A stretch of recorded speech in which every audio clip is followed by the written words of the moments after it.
de ponencia. Muchas gracias, maestro Riva.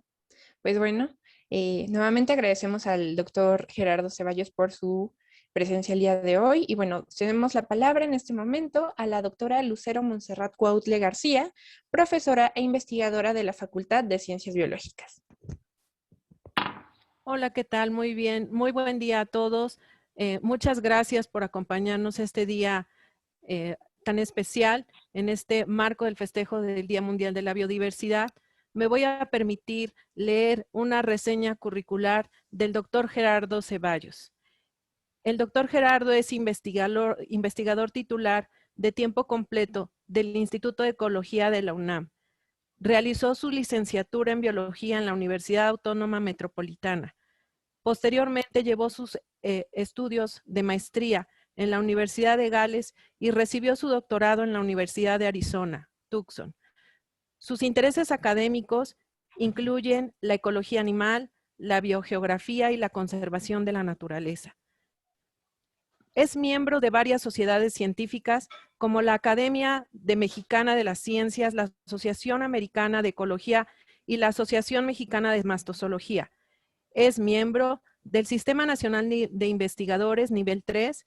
Ha recibido 22 reconocimientos en su trayectoria científica, dentro de los que destacan el premio Rolex, con mención honorífica en Suiza en 1990, el premio al servicio distinguido en Academia de la Sociedad de la Conservación Biológica en Estados Unidos en el año 2005, el Premio Nacional al Mérito Ecológico México 2005, así como otros reconocimientos como Volkswagen por amor al planeta.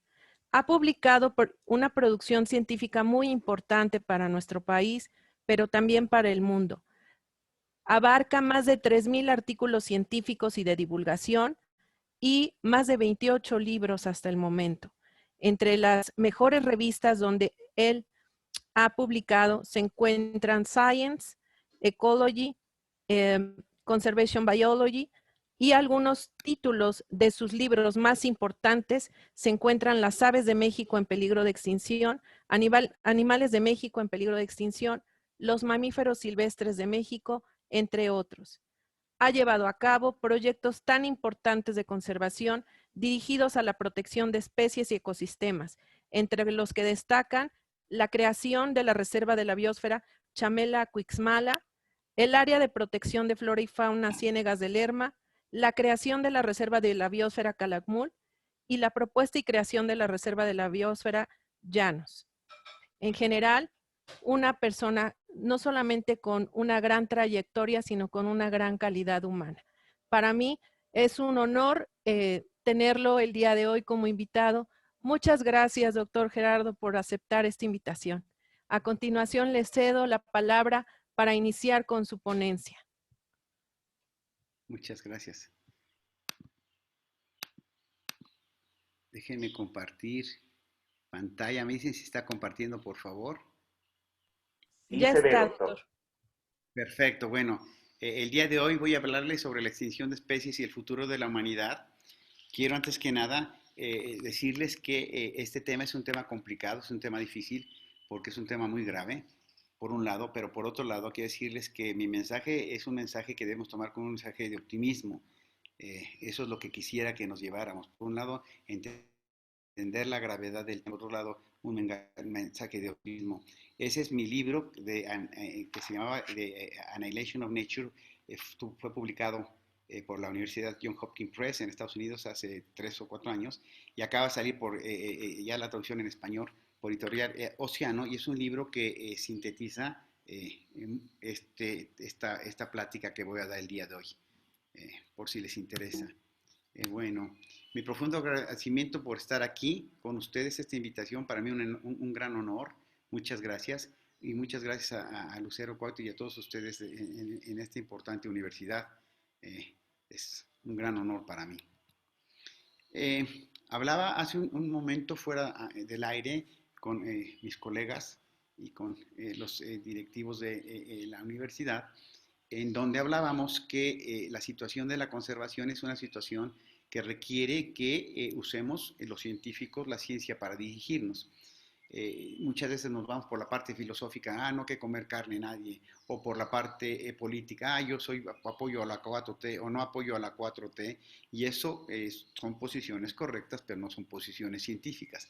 Lo que yo voy a hablar aquí es que para poder hacer frente a las cuestiones ambientales tenemos que tener lo que me guía, por lo menos a mí, es la base científica, es decir, los datos me dicen si un proyecto tiene un impacto ambiental que lo puede convertir en un ecocidio o no, o si una especie se va a extinguir o no, y eso es lo que puede ayudarme a tomar decisiones de conservación. Y esto tiene que ver con esta frase que saqué de la novela del americano Impasible de Graham Greene del siglo pasado, que dice, tarde o temprano uno debe tomar partido si quiere seguir siendo humano. Y esto es lo que quiere decir en este momento, que tarde o temprano uno debe, nosotros como los que nos interesa tomar la conservación, tiene uno que tomar partido en el sentido de participar o no. Y el no participar implica participar. La gente que no participa en hacer cuestiones de conservación está validando de una u otra manera las cuestiones que están pasando. Por lo tanto, es importantísimo que tomemos partido, que tomemos una posición en relación a las cuestiones ambientales si queremos tener algún impacto. El tema, el problema de la extinción de especies es enormemente grave. Es un tema que amenaza la existencia de la humanidad y es un tema que es tan complejo y de una magnitud igual a la de, por ejemplo, un posible holocausto nuclear. Es un problema más inmediato que el tema del cambio climático global, ¿sí? Y es el único tema ambiental verdaderamente irreversible. El cambio climático con algunos cientos o miles de años se va a volver a... la Tierra ha pasado por esto antes. La contaminación, la destrucción de los ambientes. Pero cuando una especie se extingue, como decía William Bibb, un mundo tendrá que volver a pasar, otro universo tendrá que existir para que algo similar probablemente vuelva a existir. Y en este sentido, lo que yo quiero comentarles hoy es que precisamente que debemos entender que la magnitud de lo que está ocurriendo es tan grande que lo que hagamos en los siguientes 15 años, 10 o 15 años, eso es todo lo que nos queda, va a definir el futuro de la mayoría de las especies de fauna, flora y microorganismos silvestres del planeta y va a definir también el futuro de la humanidad. Nosotros los científicos hemos estudiado las extinciones y en general les recuerdo que en evolución la extinción es un proceso natural.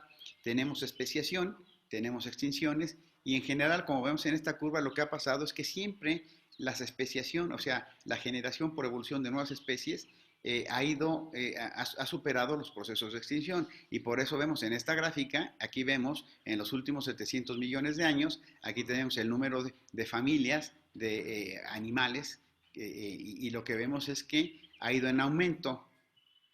En este momento, en toda la historia de la vida en la Tierra, es cuando mayor número de especies de plantas y animales silvestres ha existido.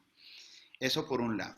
Pero si nos fijamos en bueno, este proceso de la extinción y especiación tiene una tasa, ¿sí? Que le llamamos la tasa de extinciones normales o la tasa de extinción de fondo, y esta tasa se mantiene más o menos entre el 5 o 10%, no es constante, va fluctuando, pero va fluctuando alrededor, digamos aquí.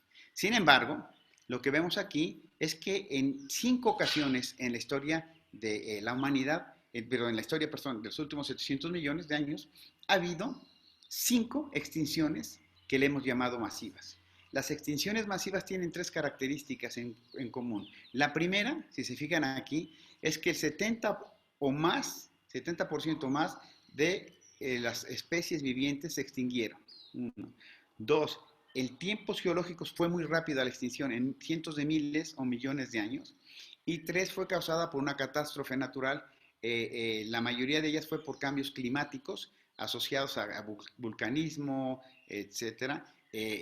La última de ellas, de hace 66 millones de años, donde perdimos a los dinosaurios, fue causada por el impacto de un meteorito que es muy famoso porque en Chicxulub, en en progreso en la península de Yucatán, se puede ver todavía el impacto de este gran meteorito que causó la extinción de alrededor el 90% de todas las especies, 90-95% de todas las especies de plantas y animales del planeta.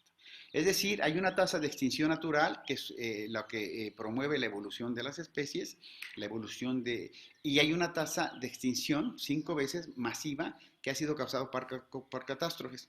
Si se ponen a pensar, la evolución de la vida en la Tierra podía haber transcurrido perfectamente bien sin estas extinciones masivas.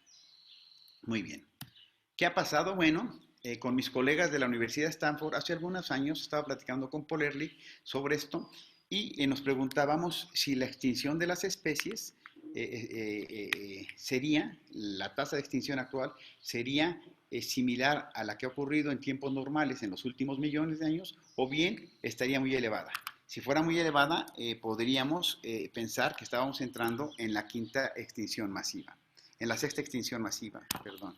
Bueno, lo que hicimos es, primero teníamos estos datos en donde lo que encontramos es que la mayoría en los últimos 100 años se han perdido varios cientos de especies de vertebrados. Desde 1500 se tiene más o menos evaluado. Actualmente, después de que hice esta gráfica, ya conocemos que alrededor de 1000 especies de vertebrados se han extinguido en los últimos 5 siglos, pero realmente la mayoría de estas especies se han extinguido en los últimos 100 años, ¿sí? Es decir, en los últimos 10 años hemos perdido una enorme cantidad de especies. Pero la pregunta importante en este caso es si las tasas de extinción de estas especies eran más elevadas que las tasas de extinción normales. Afortunadamente para nosotros, un colega de la Universidad de Berkeley, Tony Barnowski, había sacado una publicación en el año 2011 que midió la tasa de extinción normal en los últimos varios millones de años en mamíferos. Y lo que encontró, fíjense que fue muy interesante, es que las tasas de extinción normal son una especie por cada 5.000 especies presentes en un siglo. Es decir, si había 5.000 especies de mamíferos en determinado siglo, en esos varios millones de años, esperaríamos la extinción de una especie. Si hubiera 10.000 especies de mamíferos, esperaríamos 2, etcétera, etcétera. Y con esta información, lo que nosotros hicimos es evaluar las tasas de extinción actuales comparadas con las tasas de extinción normales en los últimos años. Y bueno, lo que encontramos es que realmente la magnitud de lo que estamos perdiendo indica que hemos entrado a la sexta extinción masiva, y en este caso es una extinción provocada por el hombre. Ahorita le explico, pero aquí están las 5 anteriores normales y aquí está la extinción de nosotros, con sus características. Fíjense que lo que fue muy, muy importante de esto es que nosotros medimos, aquí está la tasa acumulada de especies, aquí están los últimos siglos, y trabajamos con el estatus de 33.000 especies de vertebrados. De estas 33.000 especies de vertebrados que conocemos, y que es un número, en realidad lo que conocemos de la diversidad biológica del planeta es muy poco, conocemos el 2%. Sí, de la diversidad biológica del planeta, lo demás es desconocido, no ha sido descrito. Pero bueno, nosotros pensando que lo que está descrito es todo, trabajamos con 33.000 especies de vertebrados y comparamos la extinción normal.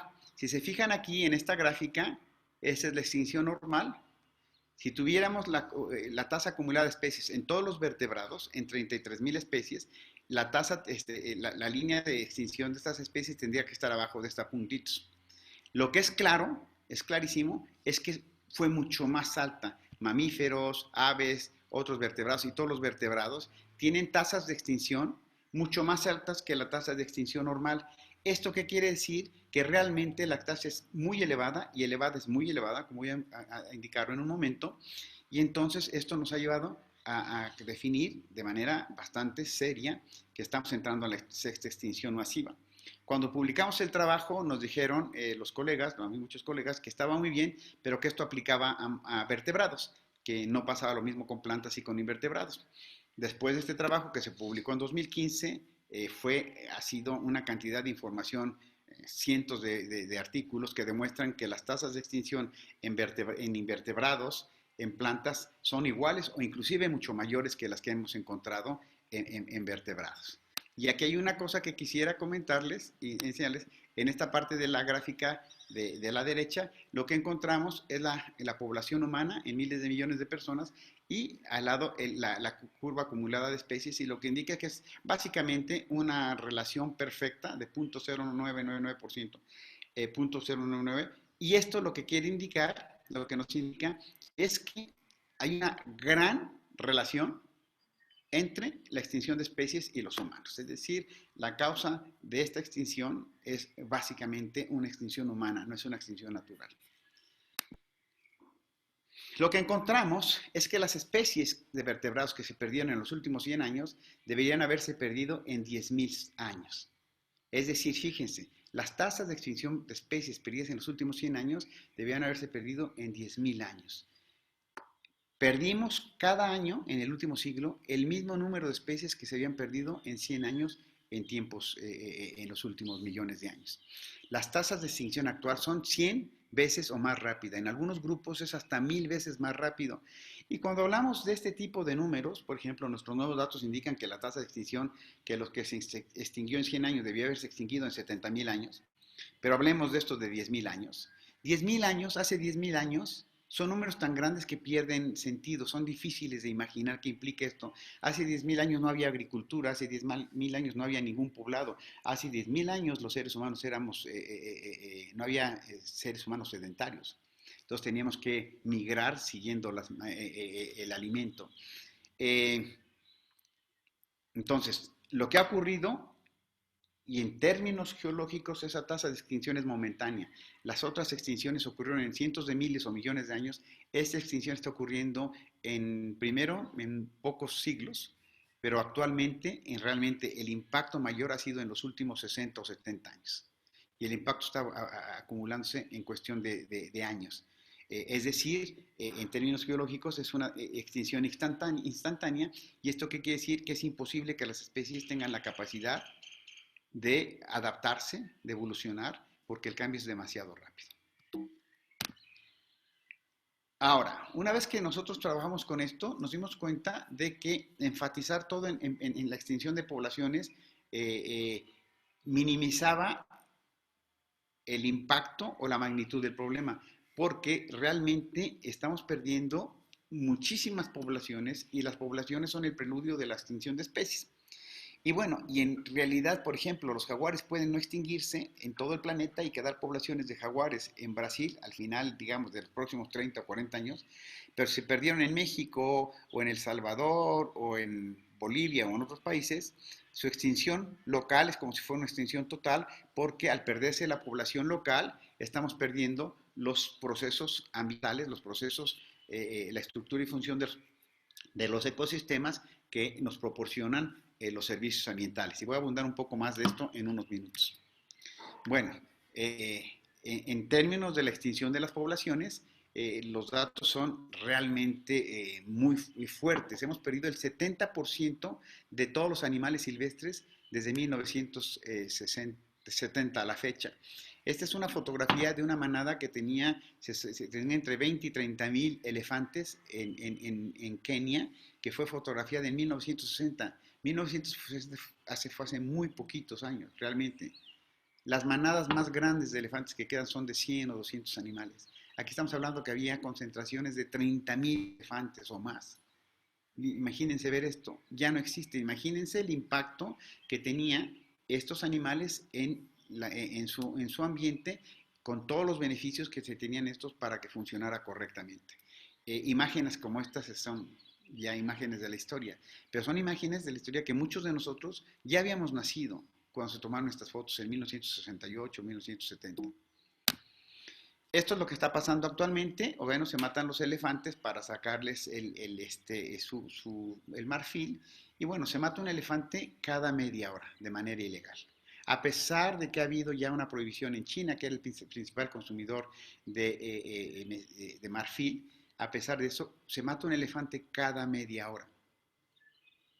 A esta tasa es alrededor del 8% de la población anual de los elefantes. En 10 o 12 años no va a haber elefantes silvestres más que en algunos lugares muy pequeños.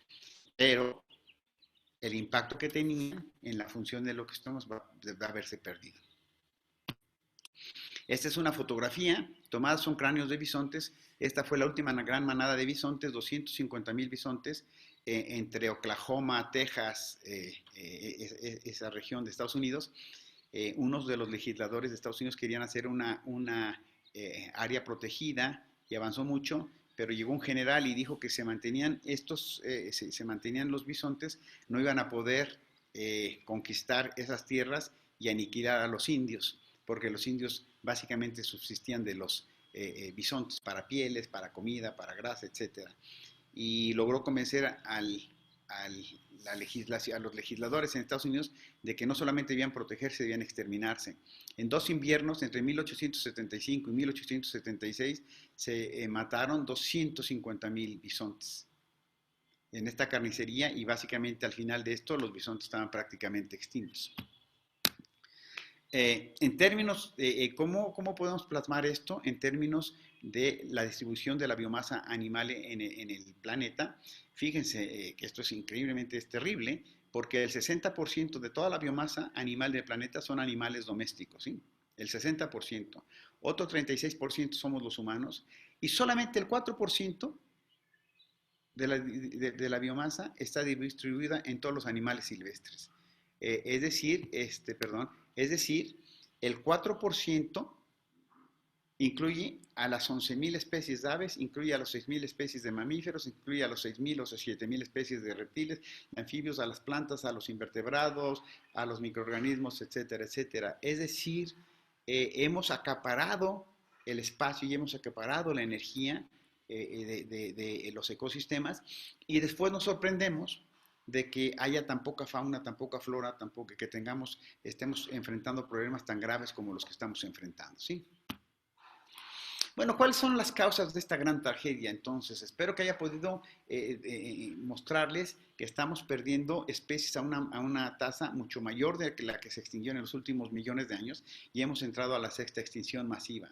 Segundo, que la extinción de especies es uno de los problemas fundamentales. El otro problema fundamental es la extinción de poblaciones.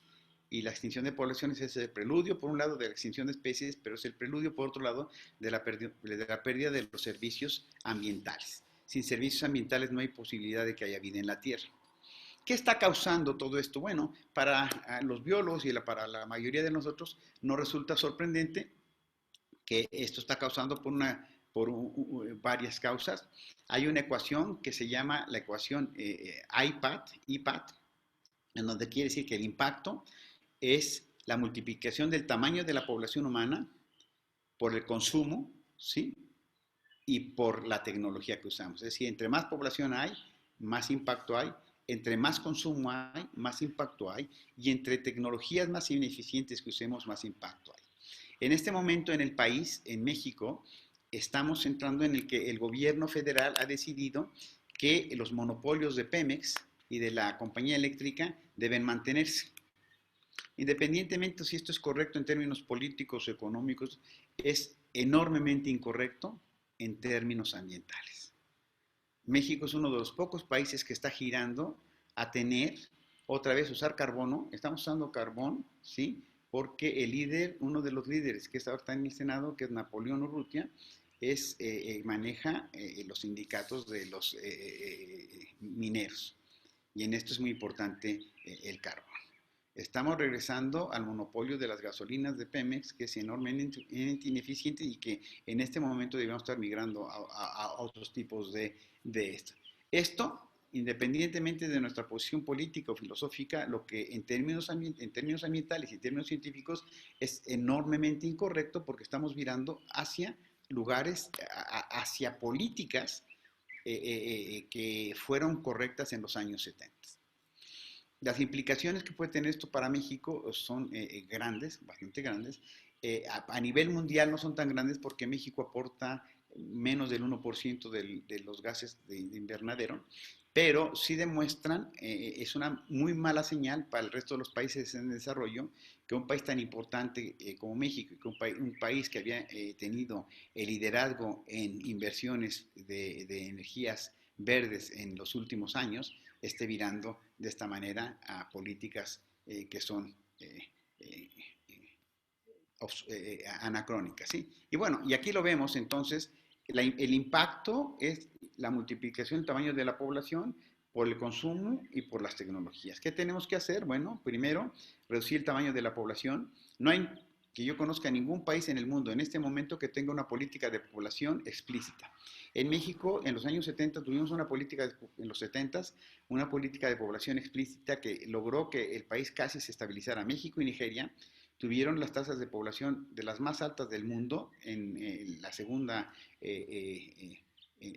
parte del siglo XX, y afortunadamente estas políticas nos llevaron a, a, a bajarlas. Ahorita no tenemos una política, y el no tener una política explícita de población no nos permite saber si vamos a ser 170 o 140 millones de mexicanos en 10 o 15 años, y no nos permite entonces poder hacer una planeación correcta del territorio, de la demanda de agua, de la demanda de energía, etcétera.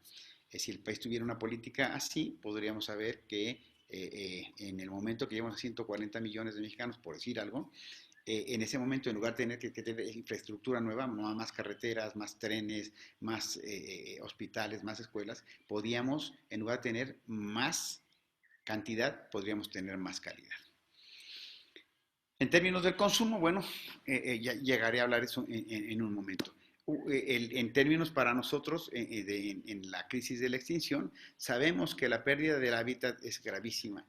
Para que se den una idea, estamos hablando hace un momento también del Tren Maya, y que se menciona que puede ser un ecocidio, una serie de cuestiones. Yo lo que mencionábamos, que como científicos lo que nos debe guiar en la toma de una decisión como esta es tener los datos, y los datos son los que nos deben decir si esto tiene impactos mayores o no.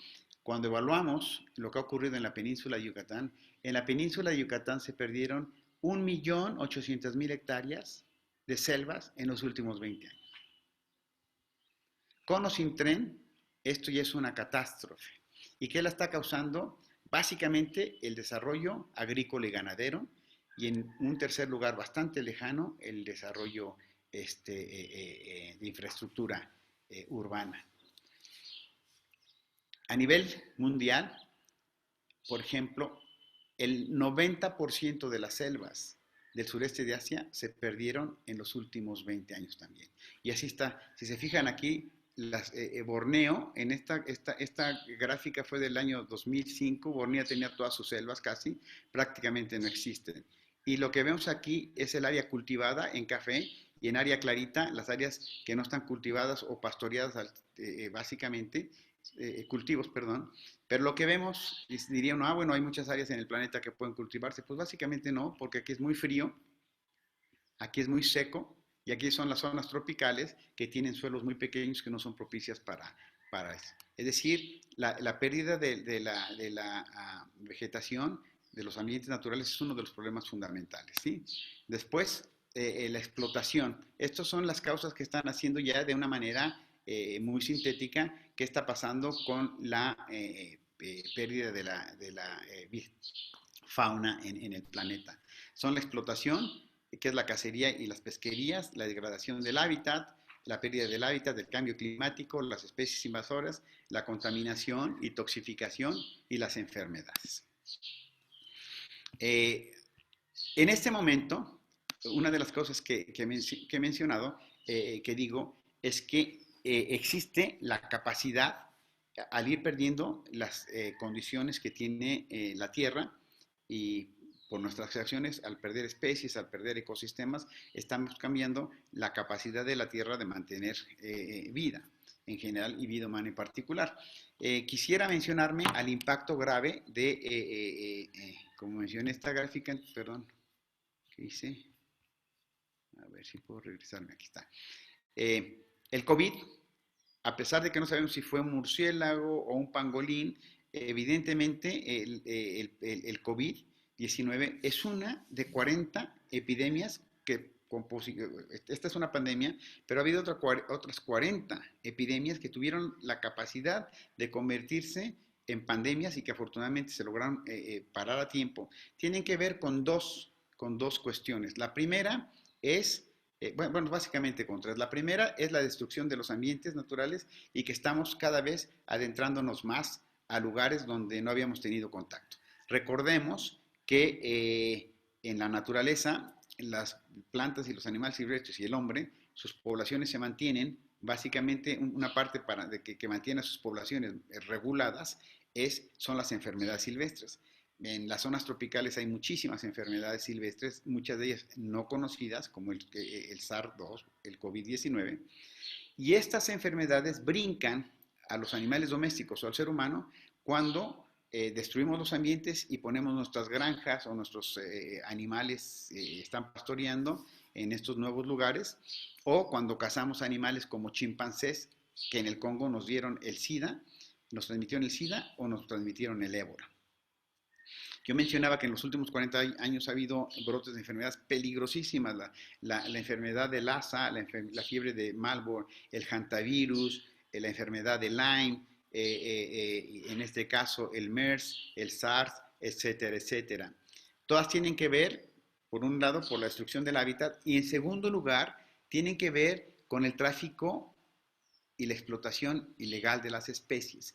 En este caso es clarísimo, se dice que sabemos que el COVID empezó en algún lugar en China, probablemente en diciembre del 2019, y estas son las condiciones en las que se comercian los animales silvestres, la mayoría de ellos del tráfico ilegal en China, y en China, Vietnam, Indonesia. Si se fijan, aquí hay perros, hay gatos, hay civetas, hay animales domésticos y animales silvestres unos sobre otros en condiciones, primero, completamente inhumanas, en segundo lugar, completamente insalubres. Los animales de aquí están defecando y están orinando en los de abajo.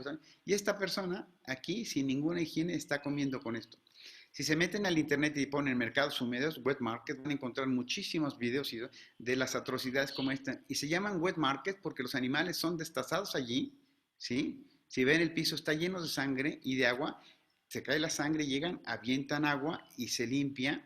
Y bueno, imagínense la cantidad de virus y de bacterias que existen en estos lugares. Eso ha sido el caldo de cultivo para el COVID-19. Cuando la gente me pregunta, muchas veces que doy estas pláticas y que me dicen que hablamos de un colapso de la civilización, el colapso está ocurriendo. El colapso está ocurriendo porque ya hay 2.000 millones de personas que no tienen agua, 2.000 millones de personas que no tienen alimento suficiente. El COVID nos ha encerrado y nos ha puesto de rodillas a los casi 8.000 millones de habitantes del planeta.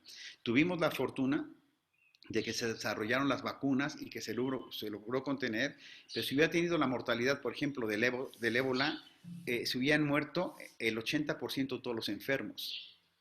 La situación hubiera sido catastrófica. Si ya de por sí es catastrófica para la economía del planeta, hubiera sido un colapso. Esta aniquilación biológica, como la llamamos en un artículo que publicamos en el 2017, porque básicamente estamos aniquilando a la fauna y a la flora silvestre, ¿sí? Y estos son los datos. En China se usan más de 100 millones de animales silvestres, ¿sí? Cada año. Generan 74.000 millones de dólares en ganancias. 74.000 millones de dólares es más grande que todo el mercado de animales, de productos animales en Estados Unidos, que es uno de los mercados más grandes del mundo, y emplean a 14 millones de personas, ¿sí? Aparte de eso, bueno, otro de los problemas que estamos enfrentando es el cambio climático. Apenas empezamos a ver estos impactos, pero por ejemplo la Ciudad de México y muchas ciudades de otras partes del país se encuentran en un grave riesgo de quedarse sin agua en los próximos 2 o 3 años. En este momento estoy en Valle de Bravo, en un rancho en Valle de Bravo, que es cerca de la Ciudad de México, y de donde sacan el agua, y el lago de Valle de Bravo está al 45% de su nivel, ¿sí? Tuvieron que dejar de extraer agua porque ya no es, ya llegó al punto crítico. Sacar más agua de esta colapsaría al lago, y entonces están sacando más agua en este momento del Valle de Toluca para llevarla a México. Pero ¿qué pasaría? ¿Qué va a pasar cuando en el Valle de Toluca ya no haya suficiente agua, que ya empieza a no haber suficiente agua, y hay 300 o 400 pozos de agua bombeando día y noche el agua del acuífero del Valle de Toluca para la Ciudad de México? ¿Se van a quedar los habitantes del Valle de Toluca sin agua para que se mande a la Ciudad de México? ¿O van a intervenir los pozos? Si intervienen los pozos y los paran, la Ciudad de México va a permitir que se pare el flujo de agua a la ciudad más importante del país en términos políticos, económicos y sociales. Es decir, estamos en posibilidades de que haya grandes conflictos internos y externos a nivel de un país y a nivel de entre países por estos cambios. Leí una entrevista de uno de los expertos en cambio climático hace apenas 4 días que decía que lo que estamos viendo no es ni la punta del iceberg de lo que viene. Es decir, si el cambio climático sigue sin pararlo, y una de las maneras de pararlo es mantener la fauna y flora silvestres y los ecosistemas, las consecuencias son aterradoras, son muy complicadas. Bueno, ya vimos que Australia se estaba quemando, justo cuando empezaba el COVID, se estaba quemando de una manera sin precedente. Y bueno, estos son algunos de los datos: temperaturas mayores de 40 grados por varios meses. Hubo días con temperaturas mayores de 50 grados. A 50 grados, una persona no puede vivir más de media hora, 30 minutos, 40 minutos afuera, sin sombra y sin tomar agua, porque se muere. Esas son las temperaturas a las que estamos llegando al planeta, y estamos llegando por el cambio climático que es propiciado por nuestras actividades. Bueno, ¿por qué debía importarnos todo esto? ¿Por qué debe importarnos la pérdida de las especies? ¿Por qué no debe importar la pérdida de los ecosistemas? ¿Por qué no debe importar si se hace bien o mal el Tren Maya? ¿Por qué no debe importar si México no firma el Tratado de París o lo ratifica? ¿Por qué no se debe preocupar si China no pone un control en el tráfico de especies y sigue cuidando sus especies y destruyendo las especies de otros países? Bueno, hay muchísimas razones por las que debíamos parar esto. Hay razones éticas, ¿sí? Nosotros somos la causa de las extinciones, nosotros debíamos ser la solución. Hay razones filosóficas, hay razones morales, espirituales, religiosas, etc. La razón más importante, es tal vez, la razón más pragmática, es que todas estas plantas y estos animales nos proveen de lo que llamamos servicios y bienes ambientales. Los servicios y bienes ambientales son todos los beneficios que obtenemos del buen funcionamiento de la naturaleza, como la combinación correcta de los gases de la atmósfera en la Tierra. La Tierra es el único planeta que sabemos en todo el universo que tiene más estrellas y planetas que granos de arena en el mar, fíjense. Esa es la magnitud, y solamente sabemos que hay vida en la Tierra. Y hay vida en la Tierra gracias a que por las plantas y animales silvestres, incluyendo los microorganismos, podemos tener una combinación de gases en la atmósfera propicia para que haya vida. La calidad y la cantidad de agua potable dependen de los ecosistemas silvestres. La polinización, por ejemplo, bueno, ahorita llevo eso. Entonces, los servicios ambientales son precisamente todos estos beneficios que obtenemos del buen funcionamiento de la naturaleza, ¿sí? Y aquí están, y se dividen en provisión de bienes, alimentos, agua dulce, maderas, fibras, la regulación de servicios. Esta es importantísima. Se regula el clima gracias a estos animales y a estas plantas silvestres, las inundaciones, las enfermedades, se purifica el agua, los ciclos de nutrientes, etcétera, etcétera. Actualmente, la mayor parte de la energía del sol que podemos utilizar, todas las plantas y animales silvestres y los humanos, viene de la transformación de las plantas de esta energía del sol a energía que podemos usar nosotros, ¿sí? Y los servicios ambientales son servicios que mantienen y apoyan la vida en la tierra, y los principales son el ciclo de nutrientes, la formación del suelo, la producción primaria. Yo mencionaba que algunos de ellos es como la polinización y dispersión de las semillas, ¿sí? El 75% de los cultivos que usamos son polinizados total o parcialmente por animales. Abejas, mariposas, escarabajos, murciélagos, aves, ¿sí? El 75%, es decir, en el momento que destruimos el ambiente, esto se colapsa.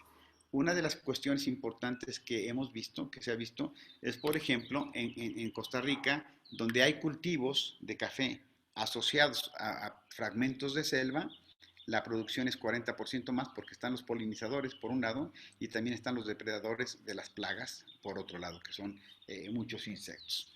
Hay algunos estudios en Tailandia que demuestran que el papel de los murciélagos, al comer insectos, es de varios cientos de miles de millones de dólares que tendrían que usarse en pesticidas si esto no ocurriera de manera natural.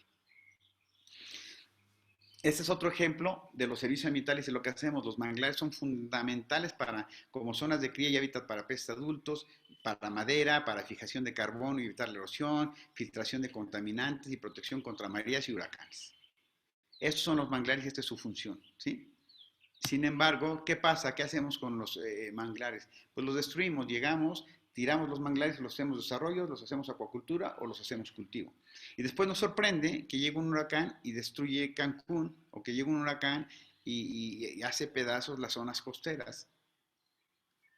No es sorprendente que esto ocurra cuando estos ecosistemas se destruyen.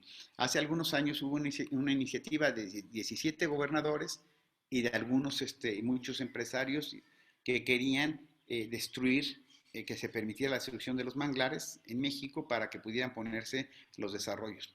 Pues la peleamos muchos grupos y muchos investigadores y ganamos porque demostramos que uno, si tiene este desarrollo, por ejemplo el desarrollo aquí, si deja uno el manglar y pone de este lado el desarrollo va a poder protegerse en contra de las inundaciones, de los huracanes, etc. Y un ejemplo importante que nos sirvió, de hecho fue después, en el tsunami que muy grande que hubo en el sureste de Asia, había varios ejemplos. Por ejemplo, había un par de islas cerca que pertenecen a la India, una que tenía sus manglares, sus arrecifes de coral en buen estado de conservación, y una que ya los habían destruido, en donde la habían destruido 300 personas de 600 se murieron, la mitad de la población se murió por el tsunami, y en el otro se murieron 2 personas de alrededor de 700 también. Es decir, el manglar y el arrecife de coral le dio una gran protección. Imagínense que vienen las olas fuertísimas y no encuentran nada, encuentran las casas, pues las arrasan, pero antes encuentran el arrecife, les baja la velocidad, encuentran el manglar, les baja la velocidad, y cuando entran al poblado o a la ciudad, ya sí inundan, pero ya no llevan la fuerza para destruir. Bueno, ¿qué podemos hacer? Ya acabo en unos minutos. ¿Qué podemos hacer? Bueno, lo primero que yo digo es que debemos ser actores y dejar de ser espectadores. Debemos tomar partido si queremos seguir siendo humanos. No podemos seguir viendo que se destruyan los ambientes en México sin que hagamos nada. No podemos seguir haciendo que se tomen las decisiones incorrectas en términos de energía sin hacer nada. No podemos seguir viendo que gran parte de las áreas naturales protegidas en México, la mayoría, tienen dueños porque en la reforma agraria no se tomó la providencia de dejar terrenos para la nación, y que esos pobladores locales les prohibimos hacer todo y les exigimos que mantengan sus ambientes. Es decir, tenemos que buscar en ese caso particular cómo los pobladores locales que son dueños de las áreas protegidas tengan beneficios por mantener sus ecosistemas. En ese caso, impulsamos con otros grupos y con legisladores hace algunos años instrumentar en México el pago de servicios ambientales, que es un pago que hace el país a los dueños de tierras que tienen bosques y selvas en estado natural, y ha funcionado muy bien. Bueno, una cosa importante para los científicos es que tenemos que aplicar el conocimiento para resolver problemas de conservación y desarrollo. En México, hasta hace algunas décadas, en el mundo, era correcto que un científico hiciera buena investigación, la mejor investigación posible, y que se publicara en las mejores revistas científicas posibles, y que enseñara. En este momento, aparte de esas cuestiones, es importantísimo que un científico, ¿sí?, trate de que su investigación, la información que genera en el laboratorio y en el campo, tenga aplicaciones para resolver problemas del país, por un lado. Y por otro lado, que haga un esfuerzo por difundir estos temas, que haga un esfuerzo por entender que su investigación no tiene impacto si se queda guardada en artículos y libros científicos. Tiene que generarse los mecanismos para que esto se difunda.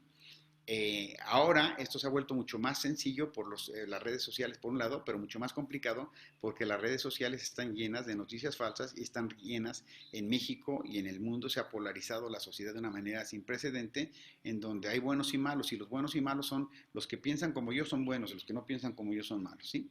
Es decir, en este momento es importantísimo que los científicos podamos proveer de información veraz, sólida, eficiente, que ayude al resto de la población a poder tomar mejores decisiones. Tenemos que ser muy creativos, es momento de ser muy creativos, es momento de olvidarnos que nos enseñaron que no se podía hacer esto o no se podía hacer otro. Tenemos que entender que se pueden hacer muchas cosas y tenemos que entender que podemos generar nuevas visiones. Tenemos que ser fríos en el análisis de una mega obra o de una obra de desarrollo. Tenemos que ser fríos para poder ser muy objetivos y poder determinar cuáles son los mecanismos correctos de mitigación, si es que es posible, o si debíamos meter trabajar para parar una obra que tuviera impactos no deseables, que no pudieran ser mitigables. Y finalmente tenemos que ser muy adaptables. Esto va cambiando mucho y esto sobre todo para la gente joven. La gente joven debía estar, si yo fuera joven, dedicaría una parte importante de mi tiempo a entender cuáles son los mercados, cuáles son las necesidades de los mercados en los siguientes 10 o 15 años para poder enfocar por allí mis intereses, ¿sí?, académicos para poder tener un trabajo decente. En los siguientes 10 años va a haber 750 millones de personas que se queden sin trabajo por la inteligencia artificial. En este sentido, yo como biólogo, yo como estudiante, yo como profesionista que empiezo, ¿qué características debo tener para poder tener un trabajo que me permita tener una buena calidad de vida, que me permita ser un buen científico y que me permita aportar a la sociedad? Me parece que las universidades tendríamos que estar enseñando un curso sobre exactamente esto. ¿Qué deben hacer nuestros estudiantes para ser competitivos en el futuro? Y les pongo dos ejemplos y ya con esto acabo. Nosotros formamos la Alianza Nacional para la Conservación del Jaguar. Cuando la formamos no se sabía ni siquiera dónde estaban los jaguares en México. Hicimos la Estrategia Nacional para la Conservación del Jaguar, involucramos al gobierno federal, a los gobiernos estatales, trabajamos con la iniciativa rural y con las comunidades rurales y aportamos soluciones a megaproyectos como el Tren Maya. Y déjenme decirle que el resultado es que en 2010 había 4,000 jaguares en México, hicimos el primer censo de jaguares en cualquier país del mundo, y bueno, de América, porque nada más hay jaguares en América, y en 2018 lo repetimos y hay 4,800 jaguares. En 10 años la población subió 800 animales y esto es porque ha habido campañas de difusión muy grandes sobre el jaguar. Nadie sabía del jaguar en 2005. El jaguar es ahora el animal del que más se habla en las redes sociales, el animal silvestre de México, como se habla en las redes sociales. Se trabajaron con comunidades, con la iniciativa privada, con los gobiernos federales, estatales, municipales, etcétera, y hemos logrado que el impacto, a pesar de que ha crecido la población, a pesar de que ha habido mayor deforestación, las poblaciones de jaguares se incrementen. Eso es un ejemplo. Y este es otro ejemplo que yo mencionaba hace un rato que hablábamos fuera del aire, que estamos trabajando en un proyecto que le llamamos La Gente contra la Extinción, People versus Extinction. Es un proyecto, muy gran proyecto, que tiene 4 pilares, allí los pueden ver, pero los objetivos son que en los siguientes 6, 8 años podamos, con otros grupos que trabajan en eso, proteger 100 millones de hectáreas de selvas en el mundo, 100 millones de hectáreas, podamos proteger a muchos miles de especies en peligro de extinción y que tengamos a 100 especies icónicas también salvadas. Pero, por ejemplo, el jaguar, que al proteger el jaguar en México estamos protegiendo a miles y miles de especies de plantas y animales, ¿sí? Y finalmente, que 4,000 millones de personas por lo menos sepan que la extinción de especies es un problema muy grave y que en este sentido deberemos nosotros, es nuestra responsabilidad pararlo, porque si no existe una posibilidad muy grave, esto es People versus Extinction, muy grave de que nos colapsemos. Al final, quiero saber que, por un lado, enfrentamos un problema de una magnitud sin precedente en la historia de la humanidad, ¿sí? La extinción de especies y todos los problemas ambientales. Por otro lado, la buena noticia es que todavía hay tiempo, no mucho, pero todavía hay tiempo. Y en tercer lugar, es el momento de poder ser enormemente creativos, enormemente visionarios, para poder tratar de parar primero y después revertir estos problemas que amenazan el futuro primero, amenazan un colapso de la civilización y segundo, amenazan el futuro de la humanidad. Yo quisiera que se quedaran con sobre todo la gente joven, de que a pesar de que es un problema muy, muy grave, existen muchas posibilidades de hacer las cosas todavía bien y que los casos de éxito que hemos visto en la reintroducción del lobo mexicano, los bisontes, hace algunos años había 4,000 flamencos, ahora hay 40,000, en las playas de Escobilla llegaban 40,000 tortugas, este año llegaron más de 2,5 millones de tortugas, etcétera, etcétera. Hay muchísimos casos de éxito y en este sentido esos casos de éxito son los que nos deben guiar para poder tener una incidencia en estos problemas. Muchas gracias.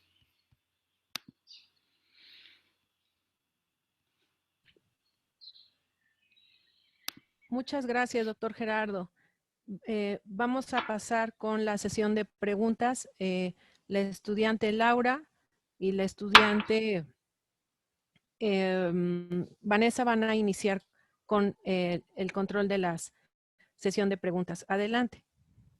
Muchas gracias, doctora Lucero. Pues bueno, doctor Gerardo, pues muy interesante y muy certera pues toda la información que nos acaba de brindar. Vamos a iniciar con la parte de preguntas. Dentro del formulario de registro, muchos de nuestros participantes pues tenían muchas dudas al respecto, entonces vamos a ir alternando las preguntas del formulario con las que estén en el chat. Nos comenta Camila Rodríguez que como individuos, ¿cuál es la mejor opción que tenemos para la protección de la biodiversidad? Bueno, no hay una sola opción, es muy buena pregunta, hay muchas opciones. Como yo mencioné, hay tres cosas que implican importantísimos: el crecimiento de la población, el consumo, la tecnología. Bueno, lo primero es nuestros patrones de consumo. Lo que podamos consumir tiene un impacto. Los invitaría a que pongan en la internet 50 maneras de ayudar al medio ambiente y van a venir muchas páginas que nos dicen. Pero, por ejemplo, no tener como mascotas animales silvestres. Los biólogos, además, tendemos a sacar selfies todo el tiempo con animales silvestres en las manos. Una tortuga, una víbora, cascabel, etcétera. Y eso es un pésimo ejemplo para la gente que no es biólogo y para los demás biólogos, porque parece que si fueran mascotas y que si esto fuera correcto, no debemos tener animales silvestres como mascotas, no debemos consumir de más. Si pudiéramos en nuestros patrones de consumo, por ejemplo, usar jabones que contaminen menos, usar el transporte público más, eso a nivel así global. Por ejemplo, en la UNAM hay una iniciativa de poner jardines para polinizadores y en Toluca, por ejemplo, el ayuntamiento tenía antes de la pandemia un proyecto como eso, entonces uno iba a pedir sus flores y podía poner flores para los polinizadores en su jardín. A nivel más regional hay que participar en las iniciativas políticas que tengan más relevancia en la conservación de las especies. Nuestra manera de votar puede influir de una manera correcta. Hay que involucrarnos en los procesos de conservación regionales y nacionales si posible. Y finalmente hay que estar muy bien enterados para que las noticias que salen en el Facebook, en el Instagram, etcétera, recordemos que más de la mitad de esas noticias, mucho más de la mitad son noticias falsas, por lo tanto seamos muy responsables en la información que difundimos y hay que tener claridad en lo que estamos haciendo. Al final de cuentas, yo creo que la mejor manera de hacer conservación es involucrarse de la manera que uno quiera. Hay muchísimas maneras de hacerlo. Muchas gracias, doctor. Bueno, seguimos con la siguiente pregunta del chat de Zoom. Nos comenta Verónica Cepeda. ¿Cómo hacer un uso eficiente de la tecnología para reducir nuestro impacto en el planeta? Bueno, ahí hay cuestiones a nivel global y a nivel nacional que a veces difícilmente podemos influir, pero por ejemplo, si usamos menos, si nos bañamos con menos agua, reducimos la cantidad de energía que estamos usando para agua caliente y reducimos el uso de agua. Las luces prendidas en la casa, somos muy conscientes en que no esté prendido más que lo que sea necesario. Si es que entendí bien la pregunta, una de las cuestiones que hacemos es que cada vez que compramos un celular, una computadora, estamos usando energía, estamos produciendo contaminación, y esa obsesión que tenemos de cambiar un celular cada vez que se puede, y todos lo tenemos, es incorrecta. Esa obsesión que tenemos de que tener la computadora más moderna, más nueva en cuanto se pueda. Todo lo que va relacionado, por eso los invito a que lean más sobre el tema. Hay muchas maneras de reducir nuestro impacto en el uso de esas energías, ¿no? Esto tiene que ver, por un lado, con la afluencia, con qué tantos recursos económicos tenemos. La gente con más recursos, la gente más afluente puede tener más impacto en ciertas cosas, como comprar un coche que es híbrido o no. Pero todos, sin excusa, podemos tener impacto en esto, ¿sí? Dejar de usar, por ejemplo, botellas de plástico tiene un impacto directo en el uso de la energía. Entonces, ustedes llevan su termo, una botella que no sea de plástico y que no sea desechable, cosas como estas tienen un impacto. Y lo que quiero decir es que hay un impacto directo como apagar las luces, o usar un carro híbrido, etcétera, usar el transporte público, y hay impactos indirectos como que todo lo que consumimos tiene una relación directa con el uso de energía para su producción o para su disposición. Y en este sentido, consumir de una manera más racional, más pensada, tiene grandes impactos. Bueno, y por ejemplo, para la gente joven, si yo tengo un hijo de menos, equivale a sacar del mercado alrededor de 23,000 autos en el planeta. Un hijo. Muchas gracias, doctor. Bueno, pasamos con la siguiente pregunta de María Silvia Cruz Fuentes y nos pregunta, ¿cómo podemos hacer que las personas con poder en el mundo se tomen en serio la extinción de las especies? ¿Cómo podemos concientizar al mundo sobre la aparición de las nuevas enfermedades tras la pérdida de biodiversidad? Bueno, es una pregunta muy interesante, es muy, muy complejo. Precisamente no se puede hacer como un individuo, pero se puede hacer catalizando, ¿sí? La interacción de esto. En el caso de que estaba yo mencionando de People versus Extinction, precisamente es una iniciativa que va dirigida ahí a que por medios masivos podamos empezar a influir en la gente primero, la mayor parte de la gente no está consciente del problema y por lo tanto no actúa. Y a nivel de los gobiernos, bueno, en el caso de México es clarísimo, y aquí no quiero ser político, aquí decidirá, pero evidentemente tendríamos que hacer la votación por los candidatos o por las personas o por los partidos o por los grupos que tienen una afinidad seria a resolver los problemas ambientales. A nivel global debemos apoyar las iniciativas de IUCN, de los grupos más grandes. Yo creo que nuestro mayor impacto para que los líderes se tomen en cuenta y se tomen en serio esto, es participar de manera coordinada en iniciativas que no están propiciadas exclusivamente en términos políticos o en términos filosóficos, que están sustentadas en términos académicos, en términos científicos, que demuestren cuáles son las mejores decisiones que puede tomar una ciudad, un estado, un país o el planeta, ¿no? Solos es muy difícil hacerlo, pero déjenme decirles que tampoco les quisiera quitar esa posibilidad y esa creación. Cuando publicamos el artículo en 2015 sobre la sexta extinción masiva, no había un consenso en el planeta sobre esto. Y a mí me decían mis colegas que cuando publicáramos, no lo publicara porque era demasiado controversial y me iban a hacer pedazos en la prensa, ¿no? Y en la prensa, en las redes sociales, y mis colegas científicos. Y lo que menos me preocupó fue eso, me preocupaba que la ciencia fuera, en el artículo fuera correcta. Lo publicamos con Paul Ehrlich, mi colega de Stanford, con Tony Barnosky, que había sacado las tasas de extinción y otros colegas. El artículo no solamente no nos criticaron, yo recuerdo que hubo 3 artículos que salieron en contra de ellos, contra cientos o miles que lo apoyan. El IPBES sacó, que es este grupo del panel internacional de biodiversidad, sacó su compendio sobre esto, donde dice que hay 1 millón de especies en peligro de extinción. Y nuestro artículo, la gráfica que les mostré en nuestro artículo, es la primera gráfica que hay, y el artículo se menciona 52 veces en ese artículo. Es decir, no solamente no fue malo, sí fue, obviamente, era un tema controversial. Ahora está muy bien establecido como el paradigma actual. Yo sería la primera persona más feliz si alguien lograra demostrar que estaba yo incorrecto y que no estamos en la sexta extinción. Desgraciadamente sí estamos. Pero lo que quiero decirles es que no debíamos, si nos apoyamos como científicos en difundir los datos correctos, es la mejor manera de poder incidir de una manera sólida. Este se volvió el paradigma. Actualmente la sexta extinción masiva es clarísimo que estamos allí. Y bueno, aparte de lo que le da a uno, se te da reconocimiento, está bien, lo más importante de esto es que nos ha dado una visión, un marco de referencia que va más allá de los autores, mucho más allá de los autores, de nosotros, de nuestro prestigio, de nuestra fama, del impacto, que nos da un marco de referencia que nos permite pensar precisamente en la magnitud del problema y en sus soluciones.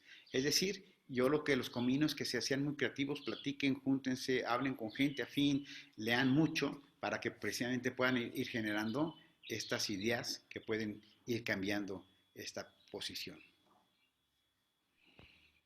Mil gracias, doctor. Pasamos con la siguiente pregunta de Santibáñez Torres y dice, doctor Ceballos, ¿usted cree que la educación ambiental y la divulgación de la ciencia sea una buena opción o alternativa para actuar frente a esta crisis ambiental?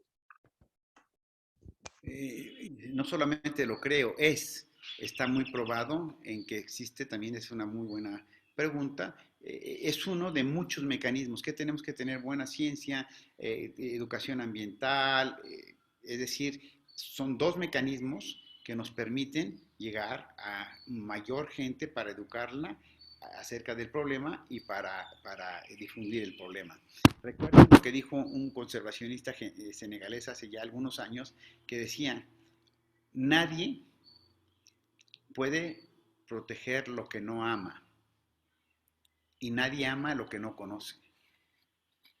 Fíjense qué profundo. Nadie puede proteger lo que no ama y nadie puede amar lo que no conoce. Es decir, el conocimiento, la difusión de eso hace que podamos amar a la naturaleza, podamos apreciarla y con ese aprecio nos motive a tratar de conservarla, ¿sí? Muchas gracias, doctor. Y pasamos, parece ser que a una de las últimas preguntas. Nos comenta Andrea Vázquez Lara, ¿qué impacto tendrá la extinción de una especie en el mundo y qué es a lo que se considera como una especie?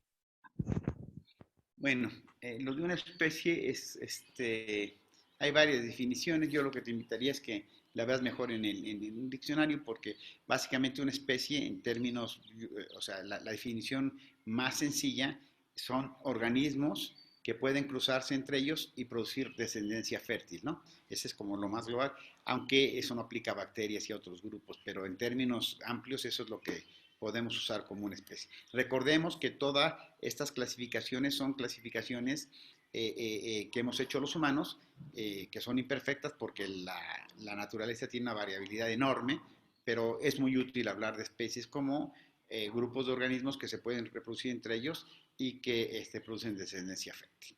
Ahora, en la extinción de especies es una nueva pregunta. Mucha gente me dice precisamente cuál es el impacto de la extinción de una especie. Y como yo lo expliqué, traté de explicar,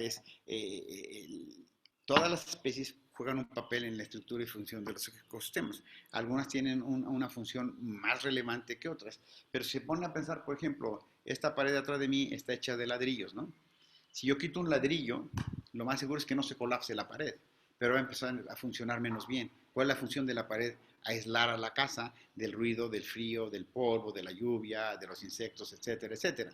Si yo quito uno, empieza a funcionar menos bien. Si quito 2, 3, 4, 5, cada vez se funciona menos bien. Y va a llegar un momento en que quito uno y se colapse. Eso es lo que está ocurriendo en la naturaleza. Estamos quitando tantas especies que el colapso no es un colapso que veamos que se desploma, pero que empieza a funcionar menos bien. Hay erosión del suelo, o bien hay más incendios, o bien hay enfermedades como el COVID, etcétera, etcétera. Esas son las manifestaciones de la extinción de las especies.